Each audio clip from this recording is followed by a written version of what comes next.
तो अब देता हूं मैं आपको ब्रह्मास्त्रों का ब्रह्मास्त्र।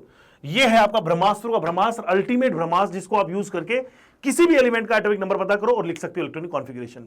क्या है ब्रह्मास्त्र? ये है NS2 N-2 F14 N-1 D10 and NP6। अगर आपको यह ब्रह्मास्त्र आता है तो आइए दोस्तों आज समझते हैं 5 मिनट में how to write electronic configuration of any atom.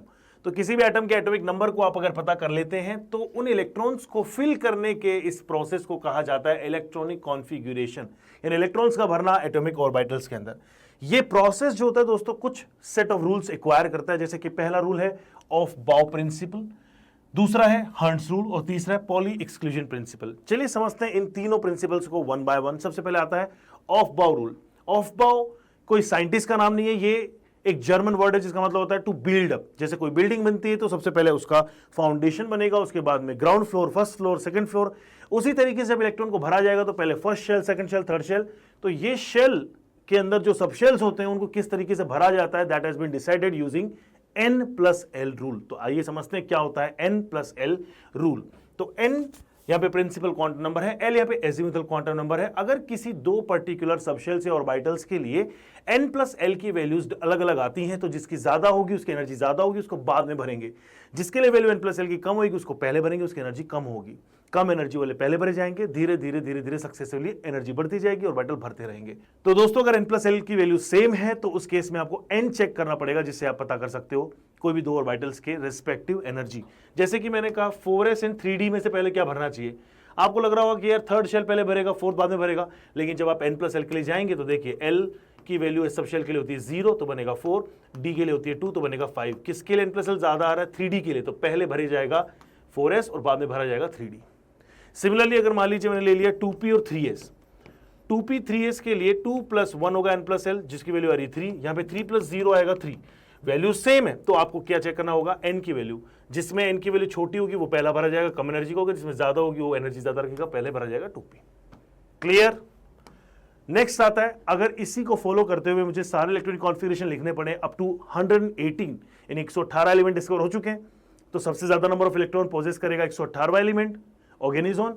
तो उसका इलेक्ट्रॉनिक कॉन्फ़िगरेशन कैसे लिखेंगे? तो हमने यहां पे क्या किया है, सब जगहों पे शेल्स के अकॉर्डिंगली डिफरेंट सब शेल्स असाइन किए। जैसे 1 के लिए 1s होता है, 2 के लिए 2s 2p हो जाएगा, 3 के लिए 3s 3p 3d, 4s 4p 4d 4f, 5s 5p 5d 5f, 5g भी होता, लेकिन g की जरूरत इसलिए नहीं क्योंकि हमारे 118 एलिमेंट जो एग्जिस्ट करते हैं उनके लिए g तक जाने की जरूरत ही नहीं पड़ती, इसीलिए 6s 6p 6p इनफ है, 6f की भी जरूरत नहीं है, 7s 7p।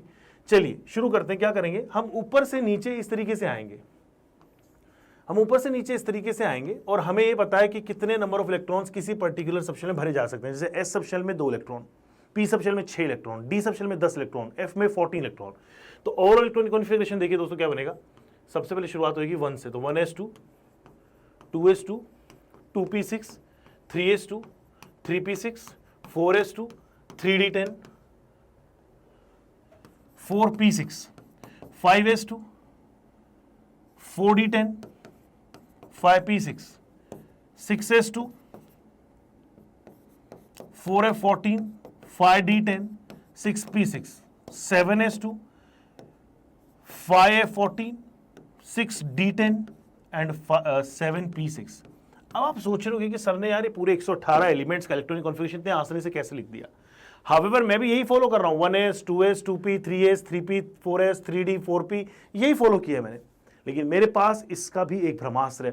तो अब देता हूं मैं आपको ब्रह्मास्त्रों का ब्रह्मास्त्र। यह है आपका ब्रह्मास्त्रों का ब्रह्मास्त्र, अल्टीमेट ब्रह्मास्त्र, जिसको आप यूज करके किसी भी एलिमेंट का एटॉमिक नंबर पता करो और लिख सकते हो इलेक्ट्रॉनिक कॉन्फ़िगरेशन। क्या है ब्रह्मास्त्र? यह है NS2 N-2 F14 N-1 D10 and NP6। अगर आपको यह ब्रह्मास्त्र आता है तो किसी भी पर्टिकुलर शेल का आपको पता होना चाहिए नंबर, उस शेल के अंदर कितने नंबर ऑफ इलेक्ट्रॉन भरने आप आसानी से भर देंगे। जैसे कि आइए फिर से लिखते हैं ऑर्गेनिजोन का इलेक्ट्रॉनिक कॉन्फ़िगरेशन। ऑर्गेनिजोन का एटॉमिक नंबर है 118। कैसे भरोगे?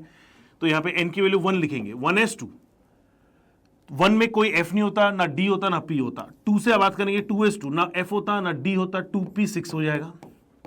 3s2, ना F ना D, 3p6। 4s2, देखिए 4 - 2f तो नहीं होता, लेकिन 4 - D 3d होते हैं, तो बोलेंगे 3d10 4p6।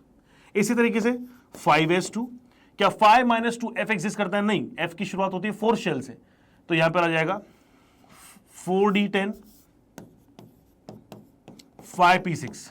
इसी तरीके से 6s2 4f14, क्योंकि 6 - 2f होता है। सिमिलरली 6 - 1d होता है, तो 5d10 एंड 6p आ जाएगा 6। Similarly 7s2 7 - 2 5f14, 7 - 1 6d10 and 7p6। दोस्तों ये है इलेक्ट्रॉनिक कॉन्फ़िगरेशन लिखने का तरीका। अब कोई भी एलिमेंट हो आप आसानी से क्या लिख सकते हैं उसका इलेक्ट्रॉनिक कॉन्फ़िगरेशन। नंबर 2 रूल जो होता है जिसको हम लोग बोलते हैं hunts rule of maximum multiplicity, जो कि ऑर्बिटल्स की फिलिंग के काम आता है। जैसे कि मान लीजिए अगर आपको कार्बन की इलेक्ट्रॉन फिलिंग करनी है जिसका एटॉमिक नंबर होता है 6, जिसका कॉन्फ़िगरेशन होगा 1s2 2s2 2p2। तो p2 जो यहां पर भरने हैं दोस्तों उनको आपको सिंगली इंडिविजुअली भरना होगा। यहां पर रूल में लिखा हुआ है कि pairing of the electron of the orbital belonging to the same subshell, ये देखिए सेम सबशेल है 2p, will not take place until unless each and every orbital is filled with one electron of singly occupied of parallel spin। तो पहले आपको parallel spin से भरने पड़ेंगे। यानी आप अगर इसी को इस तरीके से भरते तो भी सही था, अगर आप इस चीज को इस तरीके से भरते तो भी सही था, लेकिन अगर आप इस चीज को इस तरीके से भर देते हैं तो ये गलत हो जाएगा, क्योंकि इनकी स्पिन सेम होनी चाहिए। साथ ही साथ में पेयरिंग तब तक नहीं होगी जब तक कि क्या नहीं हो जाता, सारे सिंगली फिल्ड ऑक्यूपाई नहीं कर लेते हैं। Last and final rule is called as Pauli's exclusion principle, जिनका ये मानना है कि भाई हर एक इलेक्ट्रॉन की अपनी एक पहचान है और उनकी पहचान होते हैं उनके क्वांटम नंबर्स। तो कोई भी पर्टिकुलर इलेक्ट्रॉन के सारे चारों के 4 क्वांटम नंबर बराबर नहीं हो सकते हैं। अगर शेल सेम है, सब शेल सेम है, ऑर्बिटल सेम है, तो स्पिन हमेशा होंगे +½ और -½ चलिए सवाल लगाते हैं कुछ इसी पर्टिकुलर कॉन्सेप्ट के ऊपर और पहले सीखते हैं। ये सब है इलेक्ट्रॉनिक कॉन्फ़िगरेशन, जैसे हाइड्रोजन का 1s1, हीलियम का 1s2। अब देखिए दोस्तों, जैसे ही आपके पास में कोई नोबल गैस एक्वायर हो जाती है तो आप नेक्स्ट नोबल गैस से क्या चालू कर देंगे, 2 के लिए लिख देंगे हीलियम और रेस्ट आगे का इलेक्ट्रॉनिक कॉन्फ़िगरेशन हम लोग फिल करते हैं। तो आपको जानने की जरूरत है सभी नोबल गैसेस के बारे में, जो कि helium, neon, argon, krypton, xenon, radon, oganesson. इनके एटॉमिक नंबर्स बन जाएंगे 2, 2 + 8 10, 10 + 8 18, 18 + 18 36, 36 + 18 54, 54 + 32 86, 86 + 32 118। ये इसलिए जानने की जरूरत है क्योंकि सर दोस्तों यहाँ पे जो शेल कंप्लीट हो जाता है, देखिए यहाँ पे फर्स्ट शेल कंप्लीट हो गया, यहाँ पे सेकंड शेल कंप्लीट हो गया, यहाँ पे थर्ड शेल कंप्लीट हो जाएगा, यहाँ पे फोर्थ शेल, फिफ्थ शेल, और उसके आगे से आपको इलेक्ट्रॉनिक कॉन्फ़िगरेशन लिखना शुरू करना है। एक सवाल लगा के देखते हैं आज, which of the following configuration is correct for iron. देखिए आयरन का एटॉमिक नंबर क्या है 26। 26 के आप चाहें तो पहले लिख सकते हैं 1s2 2s2 2p6, 3s2 3p6, 4s2। अब देखिए 4 के बाद में क्या लिखेंगे, 4 के बाद आ जाएगा 3d। तो देखिए कितने इलेक्ट्रॉन हो गए, 2 4 6 10 10 एंड 10 20, तो बचे हुए कितने 6, तो लिख देंगे यहाँ पे 3d6। This is the electronic configuration. या फिर क्या कर सकते हैं, हमें पता है कि आर्गन जो होता है उसका एटॉमिक नंबर होता है 18, तो 18 कहां पर आ रहा है, 3p6 में 18 आ रहा है, तो सिंपली क्या लिख देंगे आर्गन 18, और आगे क्या बचे हैं 4s2 3d6। क्या हमारे पास में ऐसा कोई ऑप्शन है? यस सर बिल्कुल है, 1s2 2s2 2p6 3s2 3p6 3d6 and 4s2। This is D is the correct. अब मैं मिलूंगा आपसे अगले ब्रह्मास्त्र सीरीज में बहुत ही जल्दी, जहां पर मैं आपको सिखाऊंगा 1 और 5 मिनट के अंदर मजेदार कॉन्सेप्ट।